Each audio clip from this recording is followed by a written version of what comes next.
So I just got home from my trip to the States. If you've been watching my channel, I was in Nashville, Tennessee for a while, and I literally just got home a few hours ago at the airport, came down here and took a shower and sat down in front of my computer. And I wasn't planning on making a video today, but I got to share with you this update on what's going on with Mamdani in New York, because I had some thoughts that I wanted to share. So let's take a look at what we got here. So for starters, we're seeing with the whole snow situation in New York, that part of the story, unfortunately, is police officers being abused.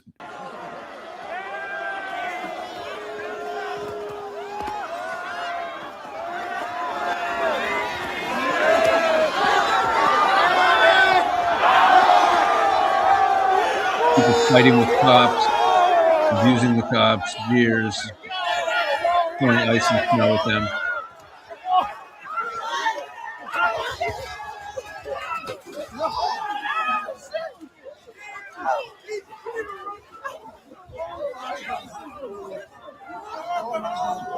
Shameful.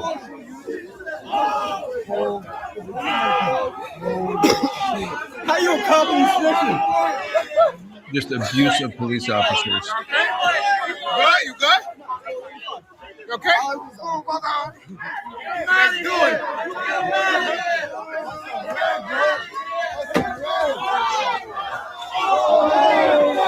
This makes you angry.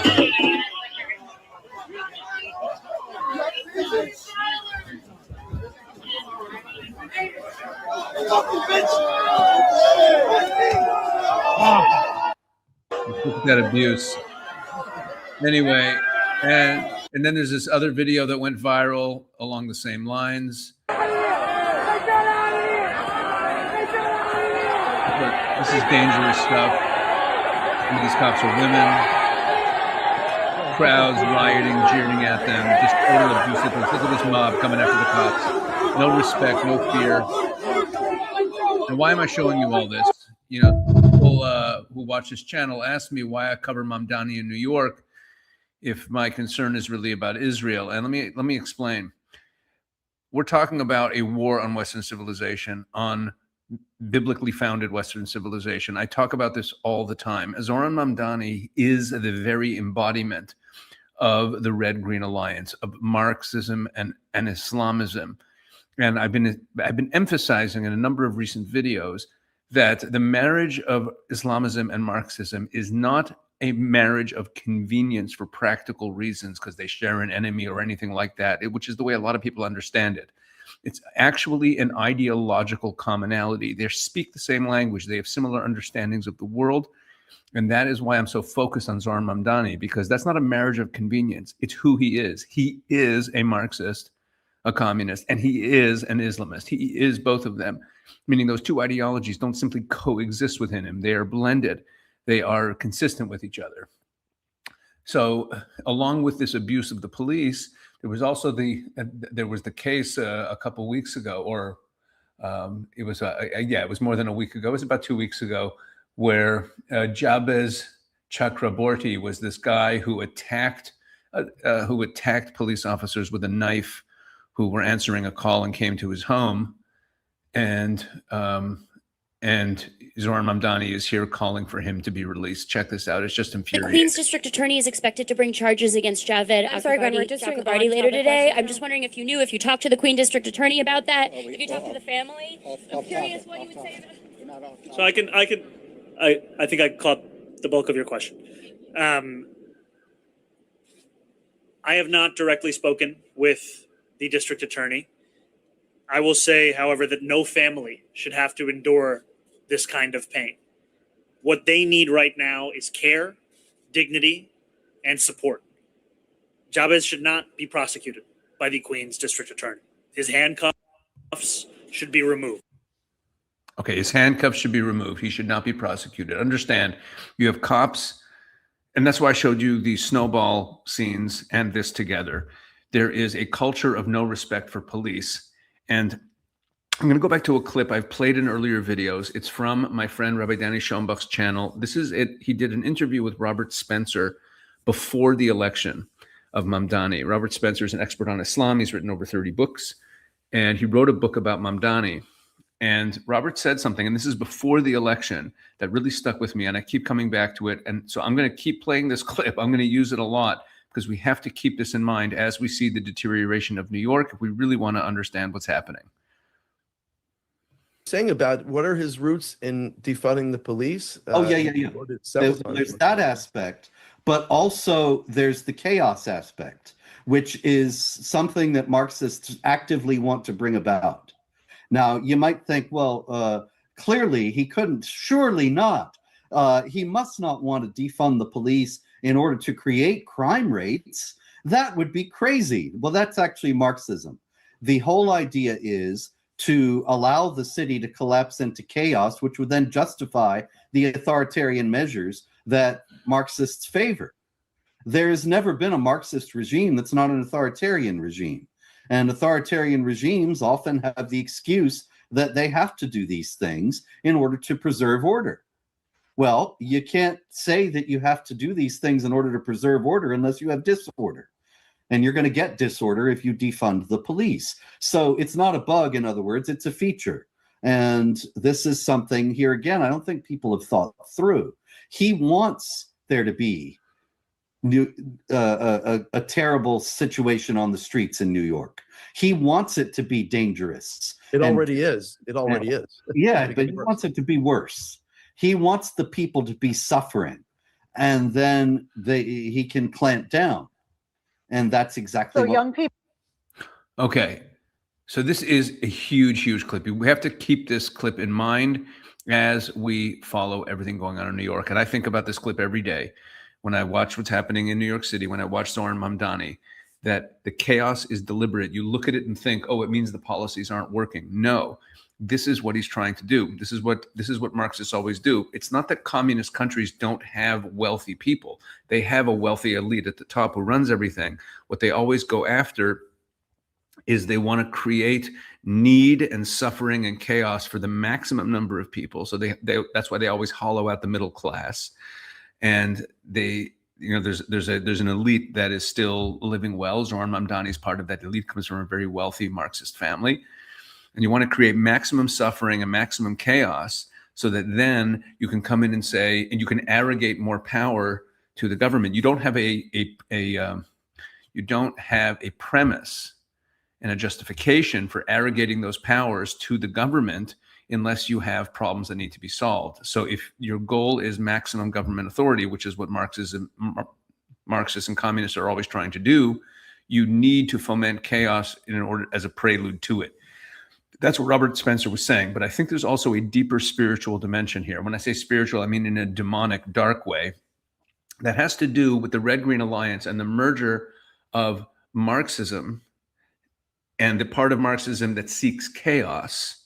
Defund the police. Why would everyone want to defund the police? Why is it that Marxists want to defund the police? Okay, they want to create chaos, but why are they also pro-Hamas and anti-Israel? Well, look at this clip, an older clip from Zoran Mamdani himself, back from 2023. This is very revealing. The importance for me of international solidarity is that it takes me out of the American political landscape and reminds me just how tame some of the things are that I'm actually calling for. And it reminds me of the necessity of grounding ourselves in the struggles as opposed to the fights around the struggles. For anyone to care about these issues, we have to make them hyper-local. We have to make clear that when the boot of the NYPD is on your neck, it's been laced by the IDF. We are in a country where those connections abound, especially in New York City. You have so many opportunities to make clear the ways in which that struggle over there is tied to capital's interest over here. The importance. Did you catch that? Let me sum up what he just said here. He said the metaphor that he used is that if the boot of the NYPD is on your neck, you should know that it was laced by the IDF. And we have to make that connection, he then goes on to say, between the struggle over there and what's happening over here. And that there are these connections, especially in New York, lots of Jews in New York, right? So what's he saying here? He's saying that when they talk about globalize the Intifada, it's not just about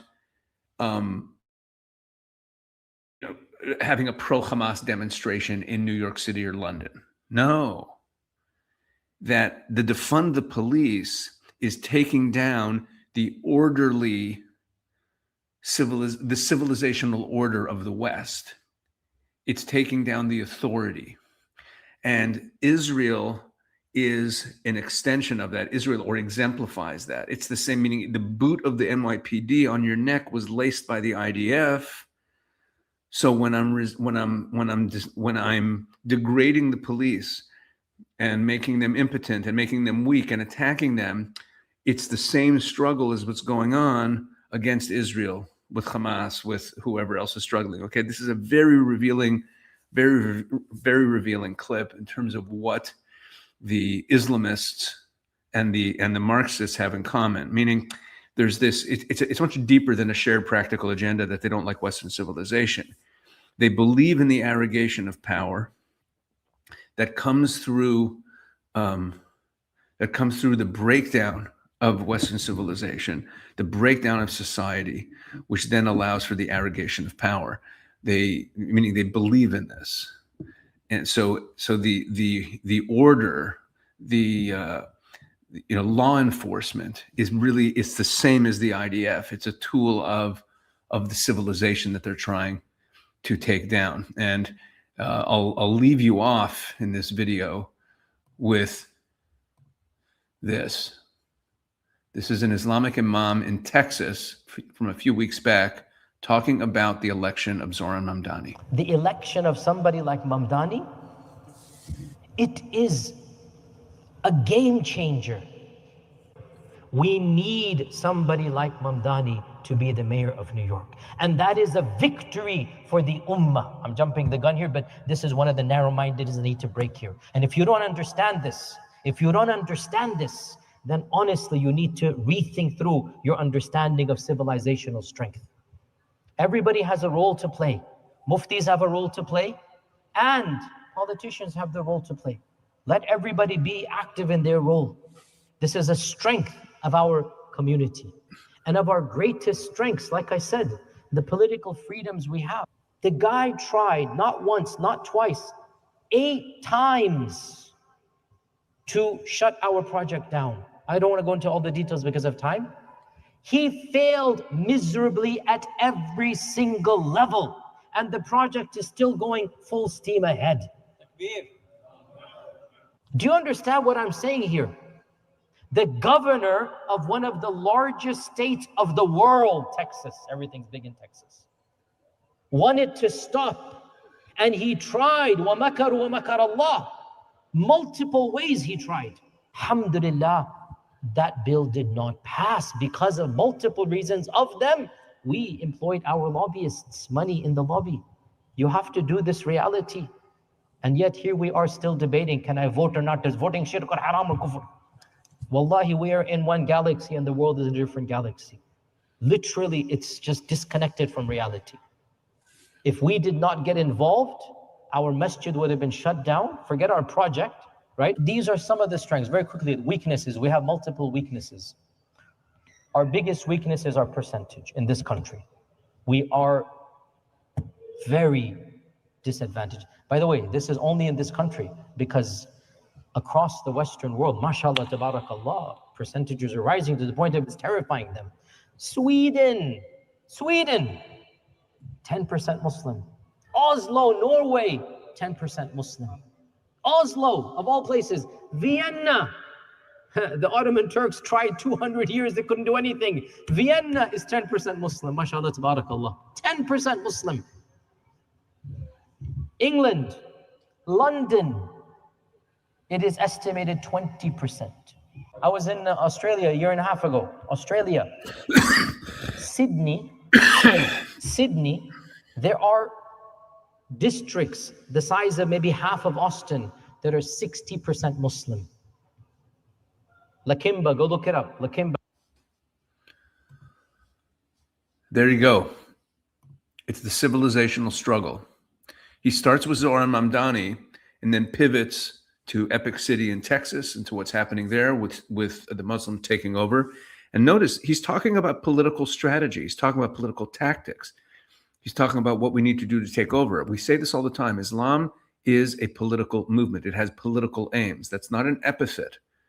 Yes, there's a religious component to it, but it is fundamentally political in goal and political in practice. That's what it is. This is the civilizational jihad that we always talk about from the explanatory memorandum of the Muslim Brotherhood that was found in the Holy and as part of that was admitted as part of the evidence in the Holy Land Foundation trial way back decades ago.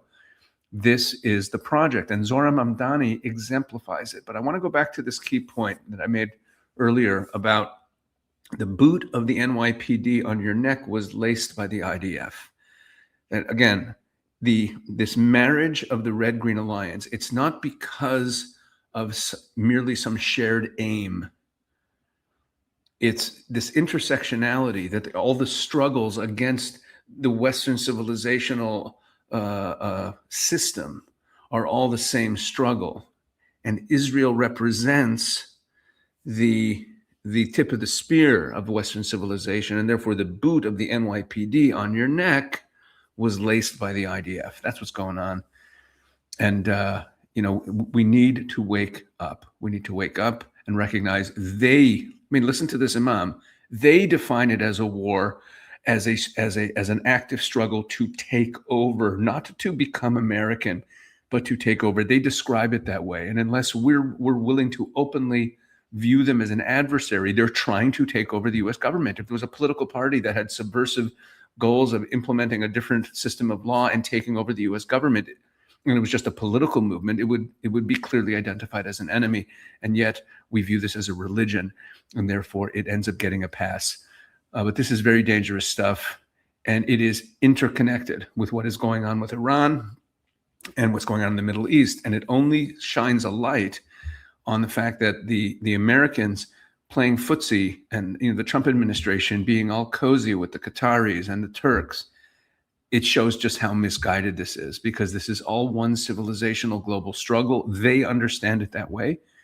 And until the leadership of the Western world understands it that way, and in Israel they do, Prime Minister Netanyahu speaks about this quite openly, but until President Trump and his administration realize that that's the case, they're going to keep misstepping in the Middle East. That's a topic for another time. All right, thanks for watching. Please like and share and subscribe. I'll be back with a button-down shirt next time, but I just wanted to make this video. Just got home from the States, and I'll be pumping out a lot more content in the coming days. So, and again, please remember to always check out what we're doing at Israel 365 News. And if anyone wants to go to Israel and you haven't been, Israel 365 is running a trip in April 15th, a beautiful biblical journey, 9 days. And if you're interested in checking out a trip to Israel, they just told me there's a few spots left. So you can go to Israel 365 tours. Just Google that, Israel 365 tours, and as one word, and it'll come up. Or go to Israel365.com and scroll down to the tours, and you'll see there's a tour in April that you could sign up for. All right, God bless.